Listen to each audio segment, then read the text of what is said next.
আন্তর্জাতিক রাজনীতি, জ্বালানি বাজার এবং বাণিজ্যিক সম্পর্ক, এই তিনটি বিষয় যখন একসঙ্গে জড়িয়ে যায় তখন তার প্রভাব পড়ে গোটা বিশ্বের অর্থনীতিতে।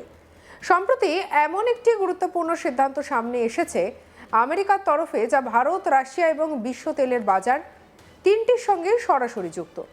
শুক্রবার 6 মার্চ আমেরিকার ট্রেজারি ডিপার্টমেন্ট একটি গুরুত্বপূর্ণ ঘোষণা করে। সেই ঘোষণায় বলা হয়, ভারতীয় রেল পরিশোধনকারী সংস্থাগুলিকে রাশিয়ার তেল কেনার জন্য অস্থায়ীভাবে 30 দিনের ছাড় বা টেম্পোরারি ওয়েভার দেওয়ার কথা বলা হয়েছে।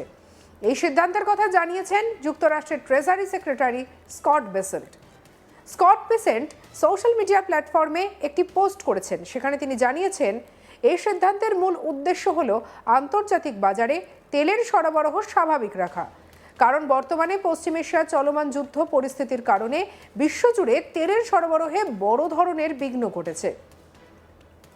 তার কথায়, এই 30 দিনের ছাড় আসলে একটি স্বল্পমেয়াদী ব্যবস্থা। এর ফলে রাশিয়ার সরকার বড় ধরনের আর্থিক সুবিধা পাবে না, কারণ এই অনুমতি শুধুমাত্র সেই সব তেলের ক্ষেত্রেই প্রযোজ্য যেগুলি ইতিমধ্যেই জাহাজে করে সমুদ্রে আটকে রয়েছে এবং এখনও গন্তব্যে পৌঁছয়নি।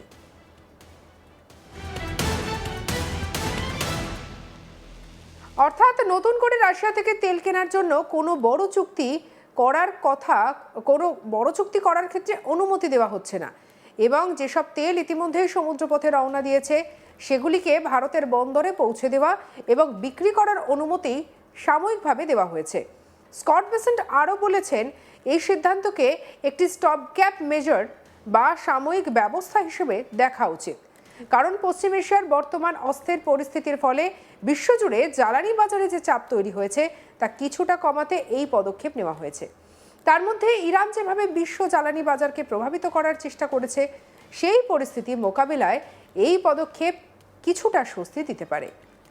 এখানে উল্লেখযোগ্য বিষয় হলো, আমেরিকা একদিকে যেমন ভারতকে সাময়িকভাবে রাশিয়ার তেল কেনার অনুমতি দিচ্ছে, অন্যদিকে আবার স্পষ্ট করে জানিয়েছে যে তারা চায় ভারত ভবিষ্যতে আমেরিকার কাছ থেকে আরও বেশি তেল কিনুক।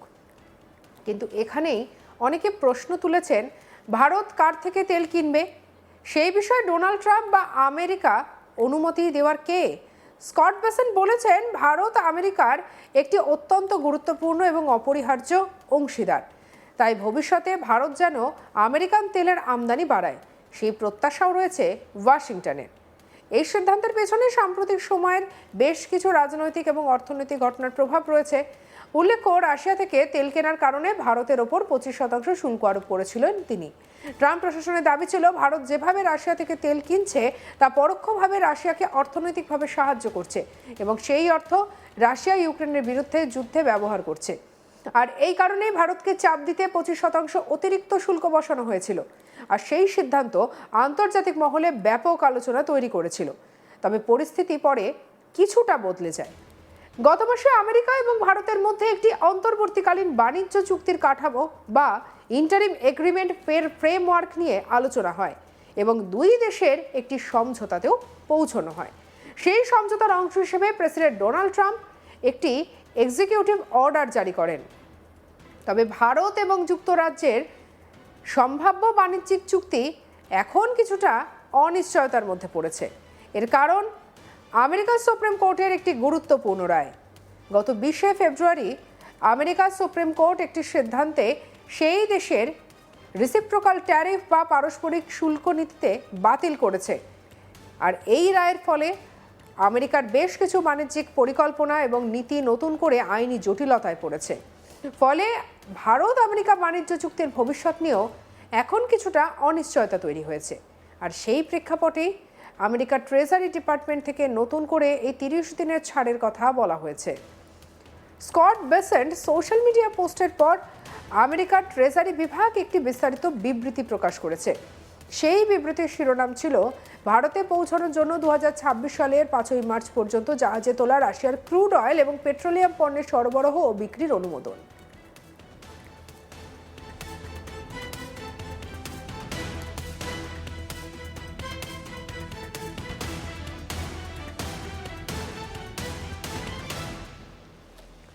বিবৃতিতে বলা হয়েছে, সাধারণত যেসব লেনদেন নিষিদ্ধ ছিল সেগুলোর মধ্যে কিছু নির্দিষ্ট লেনদেন সাময়িকভাবে অনুমোদন করা হচ্ছে। বিশেষ করে সেই সব তেল বা পেট্রোলিয়াম পণ্য যেগুলো রাশিয়া থেকে জাহাজে করে 2026 সালের 5ই মার্চ রাত 12টা 1 মিনিটের আগে তোলা হয়েছে, সেগুলো ভারতের উদ্দেশ্যে পাঠানো হলে তা নির্দিষ্ট সময়সীমার মধ্যে বিক্রি বা খালাস করা যাবে। এই অনুমতি কার্যকর থাকবে 2026 সালের 4 এপ্রিল পর্যন্ত। তবে এর জন্য কিছু শর্তও রয়েছে। প্রথমত, সেই তেল বা পেট্রোলিয়াম পণ্য অবশ্যই ভারতের কোনো বন্দরে পৌঁছতে হবে। দ্বিতীয়ত, সেই তেলের ক্রেতা হতে হবে ভারতের আইন অনুযায়ী রেজিস্টার্ড কোনো সংস্থাকে, অর্থাৎ শুধুমাত্র ভারতীয় কোম্পানিগুলি এই তেল কিনতে পারবে এবং তা ভারতের বন্দরে নামাতে হবে। এই সিদ্ধান্তের ফলে আপাতত সমুদ্র আটকে থাকা রাশিয়ার তেল ভারতের বাজারে পৌঁছতে পারবে। ফলে আন্তর্জাতিক বাজারে তেল সরবরাহে বড় ধরনের ঘাটতি তৈরি হওয়ার সম্ভাবনা কিছুটা কমবে বলেই মনে করা হচ্ছে। উল্লেখ্য, বিশ্ব জ্বালানি বাজার বর্তমানে অত্যন্ত সংবেদনশীল অবস্থায় রয়েছে। পশ্চিম এশিয়ায় যুদ্ধ, রাশিয়া ইউক্রেন সংঘাত এবং বিভিন্ন দেশের রাজনৈতিক সিদ্ধান্ত সব মিলিয়ে তেলের দাম এবং সরবরাহ সবসময় অনিশ্চয়তার মধ্যে রয়েছে। এই পরিস্থিতিতে যুক্তরাষ্ট্রের এই 30 দিনের সাময়িক সিদ্ধান্ত আন্তর্জাতিক জ্বালানি বাজারে কী প্রভাব ফেলে সেটাই এখন দেখার বিষয়।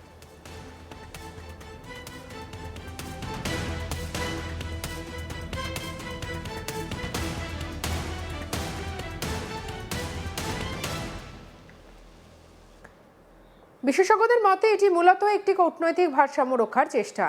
একদিকে আমেরিকা রাশিয়ার উপরে চাপ বজায় রাখতে চাইছে, অন্যদিকে আবার বিশ্ববাজারে তেলের সংকটও তৈরি করতে চাইছে না। আর সেই কারণেই সীমিত সময়ের মধ্যে এই বিশেষ অনুমতি দেওয়া হয়েছে। আগামী 1 মাসের মধ্যে পরিস্থিতি কিভাবে বদলায় এবং ভারত, আমেরিকা এবং রাশিয়ার মধ্যে জ্বালানি বাণিজ্যের সমীকরণ কোন দিকে যায় সেদিকেই এখন নজর রাখছে আন্তর্জাতিক মহল।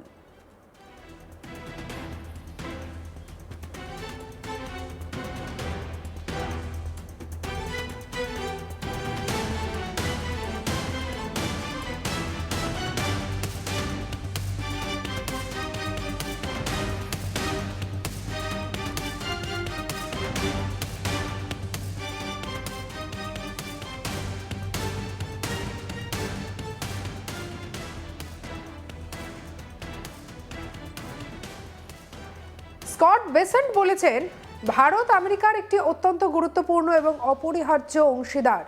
তাই ভবিষ্যতে ভারত যেন আমেরিকার তেলের আমদানি বাড়ায় সেই প্রত্যাশাও রয়েছে ওয়াশিংটনের। এই সিদ্ধান্তের পিছনে সাম্প্রতিক সময়ের বেশ কিছু রাজনৈতিক এবং অর্থনৈতিক ঘটনার প্রভাব রয়েছে।